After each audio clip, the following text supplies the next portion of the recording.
70,000 feet and take photographs from the edge of the stratosphere.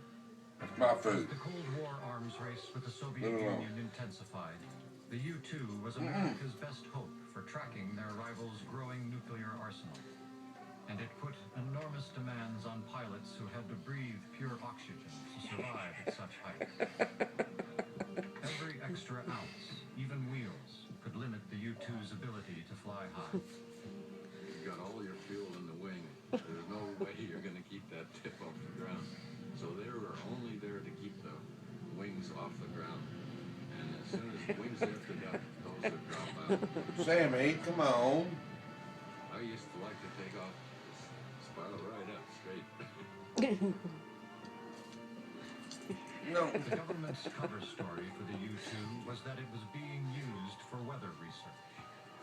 That was their cover story. Yeah, reconnaissance weather squadron. If not conventional aircraft, then what did they see?